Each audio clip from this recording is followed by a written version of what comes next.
For 3 days, in July 1863, the Union and Confederate armies faced off in Gettysburg, Pennsylvania, one of the most decisive battles of the Civil War. Next, on American Artifacts, we visit Confederate General Robert E. Lee's Gettysburg headquarters. The Civil War Trust, a nonprofit organization, purchased the house and surrounding land in 2015.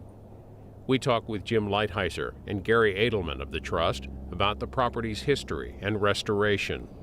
This house is significant to the Battle of Gettysburg, one of the most, if not the most important battle in the whole Civil War, because it was the epicenter of the Confederate effort. This is the headquarters, this is where Robert E. Lee was, this is the building in which he made crucial decisions during the course of those 3 days of that battle that literally determined the outcome of the battle.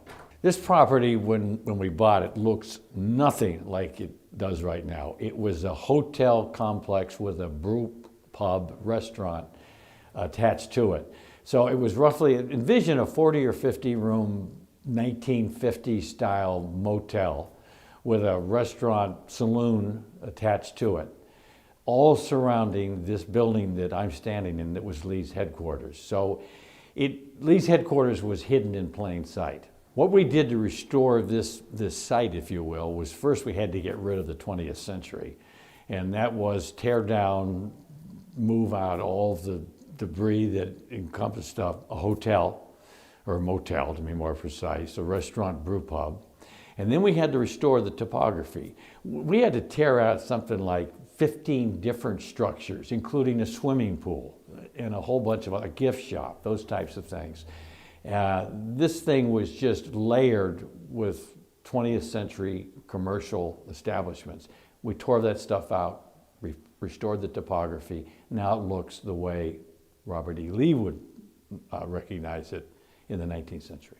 Civil War Trust essentially is an American heritage land preservation organization with the emphasis on saving the battlefields from 3 different wars, the Revolutionary War, the War of 1812, and of course the Civil War, saving the battlefields where the issues that created and defined this country were settled. We save that land. In addition to that, we have a strong education component because we use that land as an educational platform, an outdoor classroom, to teach Americans about their history. The National Park Service is our #1 partner.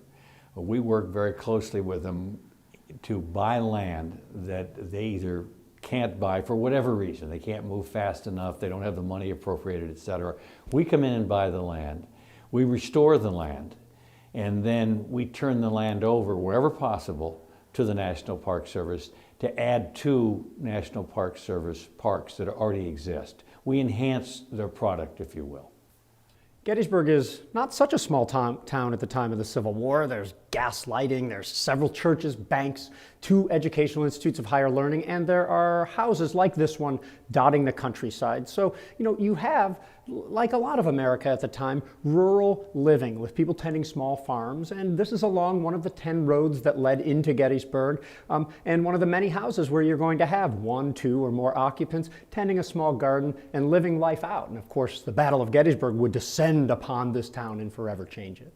As Robert E. Lee arrived on the field, it's the afternoon of July 1st, 1863. It's one of the bloodiest days of the entire Civil War already. And Lee comes upon a horrendous scene with dead and wounded dotting the terrain, with hospital operations already beginning, the Union Army in full flight back toward the town of Gettysburg, which made him a little bit happier. His side was winning. But he would have seen a scene of incredible devastation to not only humans, but also to the terrain, to the structures, to the fences, and just debris all over the place. This house was owned by a very famous individual. His name is Thaddeus Stevens. He's a radical Republican congressman, really into the abolition movement, and he purchased this house in trust for a widow named Mary Thompson. Thompson had 8 children. By the time of the battle, they have all grown, and she lives alone, probably with a small dog in the house. Mrs. Thompson is thought to have been here in the house as Robert E. Lee and the Confederate Army descended upon it. There are not really good accounts as to how she may have interacted or not interacted with General Lee and his staff and anybody else around here, but we know she is supposedly active in the recovery and hospital operations. This house became a hospital after the battle, so she's here and she's active, but we don't know a whole lot more than that. By the time Robert E. Lee arrived here on this ridge called Seminary Ridge, Lee's staff had already selected this general vicinity as the headquarters of his army, the Army of Northern Virginia. So the headquarters location was already selected. Now, what a headquarters is a very difficult question to answer. Is the headquarters where the general actually is? Is it where the headquarters tent is? Is it where the general is conducting most of his work? It's really tough to answer, and here's how it comes down. We know that General Robert E. Lee used this house. We also know that he was a man who went about the field and would have conducted numerous tasks on horseback, in his tent, and things like that. So incredibly, we don't have a great detailed account about what he did where, other than that we know he used the house, we know his tent was somewhere outside the house, and we know he used that, and we know he also made critical decisions in the field. The Battle of Gettysburg lasts 3 days, and the first day the Confederates win, overwhelmingly, no doubt about that. And as the Confederates buckled the Union flanks, the Union Army pulled back to this ridge on which we stand, Seminary Ridge, and there are 25 cannon along this ridge. There are thousands of troops lined up here as the Southerners started to push on either side. The Union line in this particular area, just west of the house, was particularly strong. A few cannons under the command of a guy named Stewart are there, blazing away at North Carolinians trying to push into this direction. And eventually the flanks are so crumbling that this is the last position to hold. In other words, on the first day of the Battle of Gettysburg, this is the last Union position. The Southerners finally drive the Union Army away from this ridge. The Union retreats down what is now Route 30, what was the Chambersburg Pike, and an unfinished railroad bed. And the Southerners occupy this ridge at this point. Then they lay out their cannons on this ridge as well, because it's a very commanding ridge. You have a great view toward the town of Gettysburg and the heights that the Union would later occupy. Now, we know all this because the Battle of Gettysburg is the greatest battle of the Civil War, and people tended to write a lot about it. Not only did people write about it, but people came here right afterward. There was an early historian who collected people's stories right away. There are maps made within years of the battle. There's a map of the burials made within a year of the battle, and that actually shows a Union and a Confederate soldier, actually more than that, on this property itself. So that testifies to the severity of the fight, and all of the accounts, maps, photos, and everything else really bolster that. The post-war history of the house is really interesting as well, because here you have one of, numerous houses on the battlefield. Remember, Civil War battles are usually fought in people's backyards, whether it be in a rural setting on a farm or right outside somebody's house in a town. The Civil War is fought in people's houses and on their land. And this was no exception, and nobody thought of preserving all of every bit of every battlefield at the Civil War. Even the Civil War Trust doesn't feel that way. You can't do it.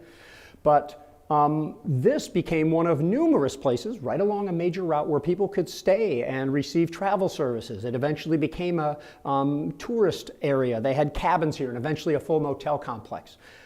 During that time also, there might have been some untoward things going on in the house, to the point where battlefield guides a century ago and more stopped taking people to Lee's headquarters, stopped telling people about Lee's headquarters, because there might have been a bawdy house running out of the house, and if they talked about Lee's headquarters, they would have to explain why they couldn't go into Lee's headquarters. They didn't want to expose their tourists to something like that. That's one of the many reasons. You also have that this is a Northern victory in a Union state, and while the government preserved Meade's headquarters early on, maybe this wasn't as much of a priority, and by the time people considered it a priority, it had already become an expensive, booming motel and hotel complex. When the Civil War Trust acquired Lee's headquarters and all of the complex around it, the former owners were generous enough to deed to us the numerous artifacts that they still had in their holdings from when this house served as General Lee's headquarters museum for about 8 decades. It was a very popular museum for the time. And right away, we wanted to identify everything that was associated with the house and deed those in turn to the National Park Service, who will be the ultimate steward of this property. So we wish there was more, but we're really happy to have the few things we have. We have the original deed to the house, and it says that Thaddeus Stevens is purchasing the house in trust for Mary Thompson. It's just great stuff. I think some of the maybe best artifacts would be a lock plate from a door that is known to have been removed from Mary Thompson's house and taken across the road or out to a tent to serve as a map table. So almost certainly something that Robert E. Lee and other staff members and generals would have used to, conduct the Battle of Gettysburg. We not only have a lock plate from it, but there was also a piece of the door well documented, from that, and it matches up with another piece of the door that supposedly came from the door as well. So this is what the Park Service and other museum curators do in trying to assure that the provenance of something is correct. That's really cool. The door itself became so famous that it was sort of removed from the headquarters and then used as a map table, so it became of great interest to people. And in the 19th and early 20th century, people were really interested in mementos. They still are, but I would say the craze was even bigger back then. So people would crave a piece of the door. Robert E. Lee and his staff used this door, so it was at least in part cut up and sold to people. And to tell you the truth, I guess I'm glad something like that happened. I wish we had the whole door, but if you can't have the whole door, I'll take a small provenanced piece of it. One of, I think, the most compelling things to come out of the collection associated with the house is a pair of bullet-riddled shutters. We know, or at least from all the photos we can see of the three sides of the house, there aren't shutters on the Mary Thompson house itself, but there are numerous outbuildings associated with this house, and the provenance goes back. It's well, they're clearly bullet holes, and they're really compelling when you just see this visual, example of the Battle of Gettysburg, that it affected people's houses, even going through their shutters and hitting their stone. Imagine being a family, a civilian at Gettysburg at the time.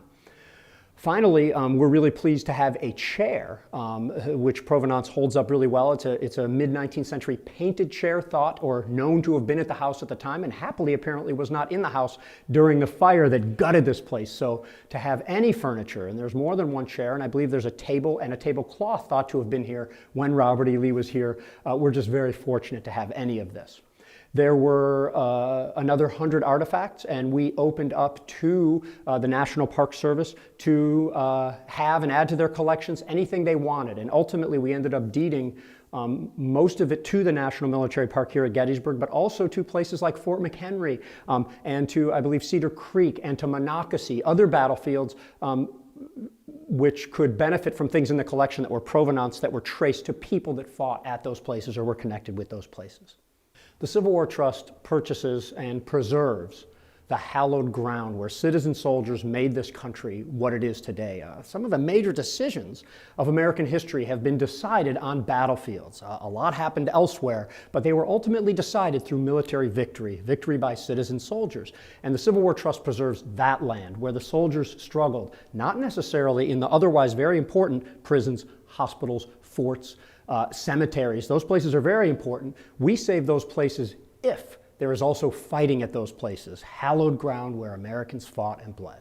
As the Civil War Trust became interested in this property, historians had already long known that we would be lucky to have the resources that we have. The famous photographer Matthew Brady arrived on the scene within 2 weeks of the Battle of Gettysburg and recorded 6 photos either of or from this property. He recorded 4 of the house itself, one of which shows Matthew Brady with the widow Mary Thompson in it. And then he went to a home next door owned by a guy named Dustman and took the most famous panoramic photo of the town of Gettysburg, just as it appeared during the battle. And then he went across the road and recorded maybe the most famous photo of the Civil War. You may have seen it before. It's of 3 Confederate prisoners standing dignified with, some of the hills of Gettysburg in the background. So we have a very not only compelling story to tell with these photos, but a really great ability to get down to the details of which stones in the house were where and what features, such as a barrel or a doghouse, were actually part of the complex at the time. This stone house is not unlike a lot of other mid-19th century stone houses in the vicinity, so you have an idea of what these things look like inside and out. Unfortunately, this particular house was gutted by an interior fire about 120 years ago, and it burned to almost a shell at the time. All of the outdoor stones and indoor configurations of those stones are in the same place, but the house itself, we don't have a good record of what it looked like because of this fire. However, Afterward, this became part of a tourist complex. There were hotel buildings all around it, and the house itself changed, especially so that they could put a guest room upstairs in the house, and they added dormers to the house. We knew that there were no dormers at the time of the Civil War, and our restoration plan really focused at first on the exterior. How can we remove these dormers, put the right fences in, put the arbor on the front of the house, restore the doghouse, of course. But when it came to the interior, we acquired this house, and it had been a museum for 8 decades. So we knew we had to remove the museum cases, and once we did that, we knew we wanted to open up the house into what it likely was at the time, a standard 4-room house. We think it was a duplex. There are 4 exterior doors, 2 on each side. There are 2 different fireplaces here. So we have good reason to think, very good reason to think, that it is approximately in its original configuration. The reason it's important to save parcels of land like we have here at Lee's headquarters is because it's American history. This is the place, these are the places where America was created and defined. This is who we are. The battlefields, whether you're talking about the Declaration of Independence, the United States Constitution, the Emancipation Proclamation, documents that were huge in American history and yet useless unless they're ratified by winning wars. And what these places do, what these pieces of ground do, is they teach American public about how to become better citizens because it teaches them about their history. These are where the great things happened. And I personally believe that humans crave a sense of place. They want to be there. They want to be at authentic places where real important things happened. Real important things happened on these places, on this ground. And Americans can come to those places and stand where great events happened, to be there. For more information about Lee's Gettysburg headquarters and the work of the Civil War Trust, visit their website, civilwar.org.